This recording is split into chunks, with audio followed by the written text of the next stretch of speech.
کے سرد مستفید فرماؤ کہ حضرت علامہ مولانا مفتی محمد عمر زمان صدیقی صاحب نعرہ تکبیر اللہ اکبر سیدی مرشدی یا نبی سیدی مرشدی یا نبی تاجدار ختم نبوت زندہ باد تاجدار ختم نبوت زندہ باد آستانہ علیہ والٹن شریف زندہ باد آستانہ علیہ والٹن شریف زندہ باد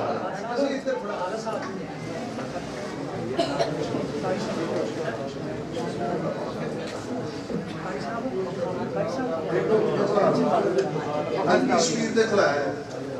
ادوگ کو کھیل کی کشمیر دیکھ رہا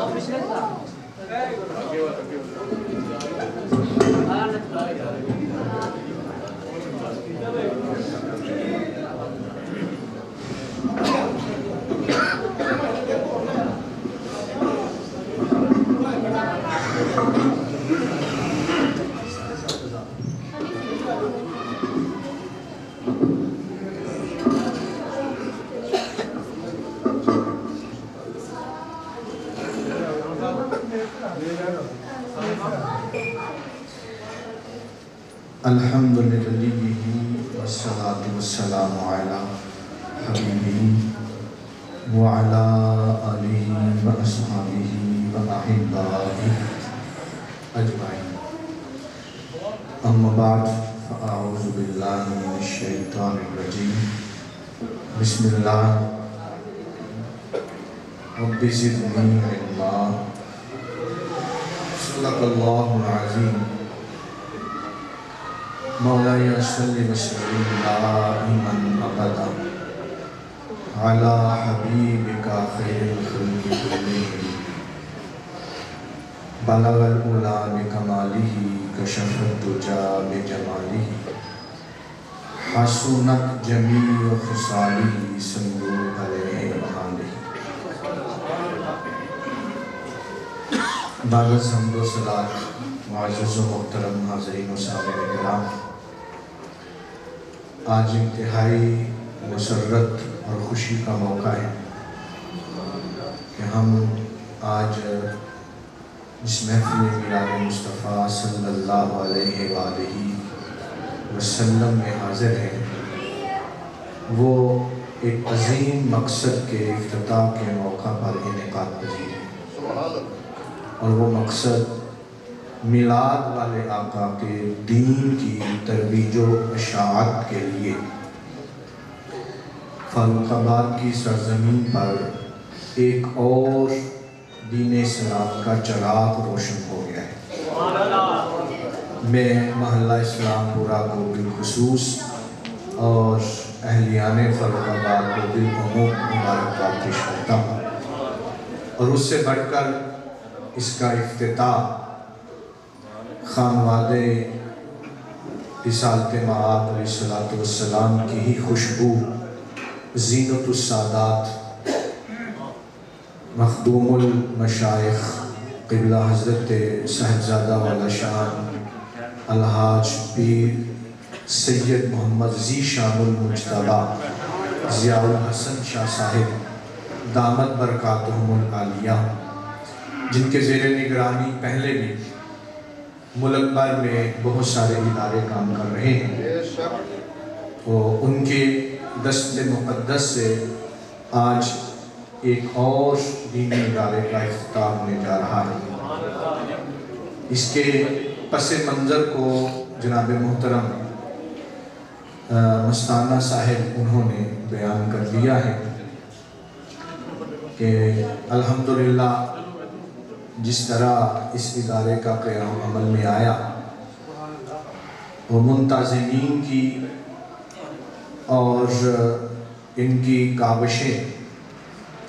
پرخلوص کاوشیں دیکھ کر دلی خوشی بھی ہے اور دعا بھی ہے کہ اللہ تعالیٰ اس ادارے کو دن دگنی رات چوگنی ترقی عطا فرمائے۔ قبلہ مستانہ صاحب آپ جناب محترم خالد صاحب کے ساتھ تشریف لائے، اور انہوں نے دین متین کی خدمت اور اشاعت کے حوالے سے جب فرمایا تو پھر یہ ایک ایسی چیز ہے کہ جو کام کرنے والا بندہ ہے اس کے لیے یہ ایک بہت بڑی چیز ہے۔ تو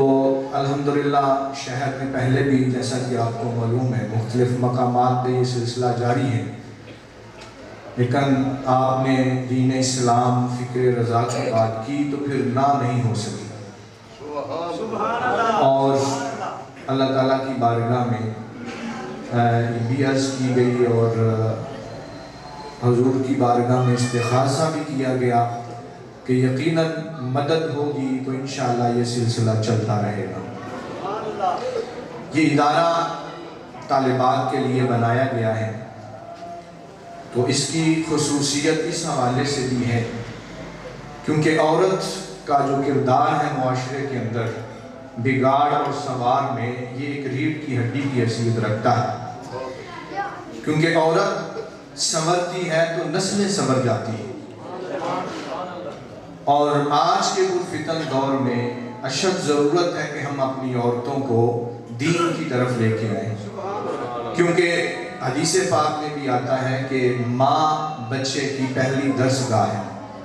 تو جب ماں دین کا پڑھی ہوگی تو یقیناً آگے یہ پیغام بھی عام ہوتا جائے گا۔ جس طرح مغربی تہذیب ہم پر مسلط کی گئی ہے اور ہمارے اوپر یہ طوفان، ہمیں جس طوفان کی طرف لے جایا جا رہا ہے، اگر ہم نے اس طرف توجہ نہ دی تو پھر ہماری آنے والی نسلیں جو ہیں اس طوفان بدتمیزی میں بہہ جائیں گی، اور کل قیامت والے دن ہمیں اس کا جواب دینا ہوگا۔ اس لیے اپنی آنے والی نسلوں کو محفوظ کرنے کے لیے دینی اداروں کا قیام اور ان کو مضبوط کرنا یہ اشد ضروری ہے۔ جس طرح آپ دیکھتے ہیں دریا نہر کے کنارے پہ درخت لگائے جاتے ہیں، کس وجہ سے؟ تاکہ پانی کے بہاؤ کی تیزی کی وجہ سے اس کے کنارے وہ کٹے نہ، وہ محفوظ رہیں۔ دینی ادارے بھی مسلم معاشرے میں انہی درختوں کا کام کرتے ہیں کہ مغربی تہذیب اور تمدن اور لادینیت اور الہادیت کا یہ جو طوفان بدتمیزی مغرب کی طرف سے ہمارے اوپر مسلط کیا گیا ہے، یہ دینی ادارے ہی ہیں جو مسلم معاشرے کو مضبوط کر کے اس کا تعلق قرآن اور صاحب قرآن کے ساتھ جوڑ کے رکھتے ہیں۔ اور یہ دور حاضر میں ضروری ہے کہ ایسے اداروں کو ان کی ترویج و اشاعت کے لیے کام کیا جائے، اور جتنا دینی اداروں کے خلاف پروپیگنڈا مغرب کی طرف سے کیا جاتا ہے اور ہمارے روشن خیال لوگ اس کا حصہ بن جاتے ہیں، اس کی وجہ یہ ہمیں پتہ ہے کہ جب تک یہ دینی ادارے قائم ہیں اس وقت تک اسلام کا کچھ نہیں بگاڑا جا سکتا، کیونکہ ان کے دینی ادارے ہی ان کی آنے والی نسلوں کی حفاظت کے لیے کلوں کا کام کر رہے ہیں، اور یہ بڑا ضروری ہے۔ اور خدا را میں بڑے درد دل سے یہ عرض کرنا چاہتا ہوں اپنے فاروق آباد کے باسیوں کو بھی کہ خدا را دینی اداروں کی مضبوطی کی طرف اپنی توجہ کو مبذول کریں، اپنا پیسہ، اپنا وقت، اپنی صلاحیتیں ان کو مضبوط کرنے کی طرف لگائیں۔ آقا کریم علیہ السلام جتنا دینی اداروں کے کام سے خوش ہوتے ہیں اتنا نفلی باتوں سے بھی اللہ رسول خوش نہیں ہوتے، اور علماء فرماتے ہیں جو بندہ یہ چاہے کہ میں براہ راست مدینے والے آقا کو نذرانہ پیش کروں، ان کی بارگاہ میں کوئی خدمت، کوئی تحفہ پیش کروں، وہ کہتے ہیں اگر وہ اس خواہش کو پورا کرنا چاہتا ہے وہ کسی دینی ادارے کی خدمت کرے، یہ براہ راست آقا کریم تاجدار کائنات کی بارگاہ میں نذرانہ اور تحفہ ہے۔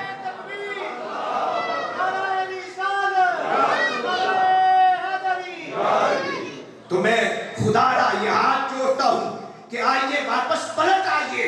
اپنا پیسہ ضائع مت کیجئے۔ یہ اہل سنت کے لیے المیہ ہے، پیسہ بہت ہے لیکن ضائع ہو رہا ہے، نیکی کے نام پر خرچ ہو کر بھی کوئی فائدہ نہیں ہو رہا۔ پلٹ آئیے، واپس اپنے دینی اداروں کو مضبوط کیجئے، اپنے دینی اداروں کی تقویت کے لیے اپنی ساری صلاحیتیں اور توجہ صرف کیجئے، انشاءاللہ تعالی یہ جتنے چراغ جلیں گے اسی قدر اس معاشرے کے اندر محبت مصطفیٰ کی روشنی عام ہوتی چلی جائے. کیونکہ یہ دینی ادارے جو ہے یہ اسلام کے قلعے ہیں، اور اسلام کی ترویج و اشاعت کے لیے حضرت مجدد الثانی رحمت اللہ تعالی علیہ نقشبندیوں کا ماحول ہے. آپ فرماتے ہیں کوئی بندہ 1000 روپیہ کسی دوسرے عام نیکی کے کام میں صرف کرے اور 1 روپیہ دین کے ادارے پر صرف کرے، فرماتے ہیں وہ 1 روپے کا اجر 1000 روپے سے زیادہ اللہ عطا فرماتا ہے. یہ نقشبندیوں کی فکر ہے. اور تاجدار نقشبند، تاجدار صداقت، خلیفہ اول بلا فصل، افضل الخلق بعد الانبیاء، سیدنا صدیق اکبر رضی اللہ تعالیٰ عنہ. یہ خاص اس لیے میں پیش کر رہا ہوں کہ نقشبندیوں کا ماحول ہے. آپ کے تاجدار نقشبندیوں کے مہتاب و آفتاب سیدنا صدیق اکبر رضی اللہ تعالیٰ عنہ جب دین کے لیے تاجدار کائنات نے کہا لے کے آؤ، تو ایک شخصیت صدیق اکبر ہی کی تھی جس نے گھر کی سوئی بھی اٹھا کر مصطفیٰ کے قدموں میں رکھ دی تھی اور اپنا سب کچھ حضور کی بارگاہ میں پیش کر دیا تھا. آج صدیق اکبر کی اسی فکر کرنے زندہ کرنے کا موقع ہے اور وقت ہے کہ ہم بھی اپنا دینی اداروں کے لیے مضبوط کردار عطا کریں. حاضرین محترم، جتنا ہم دنیا کے لیے آج بستی کی طرف کیوں جا رہے ہیں، آخری اور فکری بات عرض کرنا چاہتا ہوں کہ ہمارا جو دینی اور دنیاوی تعلیم کا ایک ڈیفرنس انگریز بر صغیر میں قائم کر کے گیا تھا، وہ آج تک قائم، جس کی وجہ سے دین تنزلی کا شکار ہے. لوگ دنیاوی تعلیم کے لیے اپنے بچوں پر لاکھوں روپیہ خرچ کر دیتے ہیں. کالجز، یونیورسٹیز کے اندر، اعلیٰ سے اعلیٰ تعلیم کے اندر لاکھوں روپیہ خرچ کر دیتے ہیں. اور لاکھوں روپیہ خرچ کرنے کے بعد بھی دینی تعلیم کے ساتھ ساتھ دنیاوی تعلیم منع نہیں. الحمدللہ ہم نے خود کالجز اور یونیورسٹیز کی تعلیم حاصل کی ہے اور جدید ادارے بھی بنائے ہیں، وہ تعلیم بھی دے رہے ہیں. میں پریفرنس ترجیح کی بات کر رہا ہوں. دنیاوی تعلیم پر لاکھوں روپیہ لگا کے ہم بیٹے کو انجینئر بنا دیں، ڈاکٹر بنا دیں، پی ایچ ڈی یا MBBS بنا دیں، بہت بڑی تعلیم دلوا دیں. ہو سکتا ہے اسے باپ کا جنازہ بھی پڑھنا نہ آئے، اسے باپ کے لیے فاتحہ خوانی کا طریقہ نہ آئے، اور یہ حقیقت پر مبنی ہے. ہم نے ایسے معاملات اپنی آنکھوں سے دیکھے ہیں کہ بڑے بڑے پڑھے لکھے لوگ، انہیں باپ کو غسل دینے کا طریقہ نہیں آتا تھا، وہ لاکھوں روپیہ لگا کر ساری جائیداد لگا کے بیٹے کو اتنی اعلیٰ ڈگری دلوا کر کس کام آئی کہ جو بیٹا باپ کو غسل بھی نہ دے سکے، مرنے کے بعد وہ غسال کو بارہ بارہ تلاش کرتا پھرے، باپ کا جنازہ بھی نہ پڑھا سکے، اسے باپ کے کفن اور دفن کا طریقہ ہی نہ پتا ہو، اسے یہی نہ پتا ہو میں نے باپ کے لیے فاتحہ خوانی کس طرح پڑھنی ہے. یہ مدرسے کی صف پر بیٹھنے والا بیٹا ہو جو بیٹی ہو وہ قرآن پڑھے، یہ اسی کا اعزاز ہے. وہ بیٹا ادھر سے الحمد شروع کرے گا، رب تعالیٰ ماں باپ کی قبر میں نور کا آغاز کروانے گا. ادھر قرآن پڑھے گا، ادھر ماں باپ کی قبر میں کیا ہوگا؟ نور علا نور قبر ہوتی چلی جائے گی. دنیاوی تعلیم کی ساری ڈگریاں بھی ماں باپ کی قبر پہ رکھ دے، کوئی فائدہ نہیں ملے گا. لیکن اس مدرسے کی صف پر بیٹھ کر پڑھنے والا بچہ اور بچی اگر قرآن پڑھے گا، تسبیح پڑھے گا، تلاوت کرے گا، آگے لوگوں کو پڑھائے گا، وہ ماں باپ کے لیے صدقہ جاریہ بن جائے گا. تو آئیے واپس لوٹ آئیے، اس تعلیم کو بھی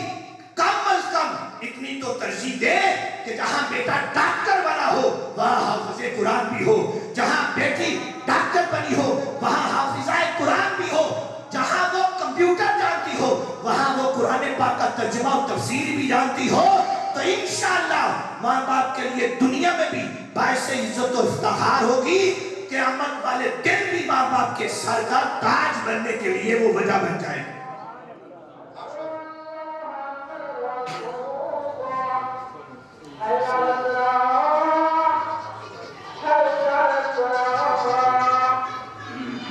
Allah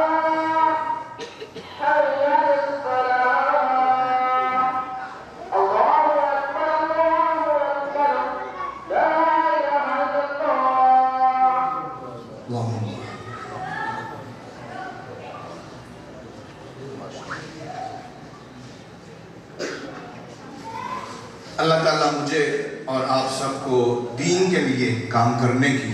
اور اپنے بچوں کو کم از کم، میں بالخصوص جو اس محلے کے لوگ بیٹھے ہیں، ایک بچی ضرور اس دینی ادارے میں داخل کروائیں تاکہ کل قیامت کے دن ہم اللہ رسول کی بارگاہ میں سرخرو ہوں کہ یا اللہ ہم نے اپنا بچہ اور بچی تیرے دین کے لیے وقف کیا تھا۔ اللہ تعالیٰ ہم سب کو توفیق عطا فرمائے اور ادارے کو اور انتظامیہ کو اللہ برکات سے مالا مال فرمائے۔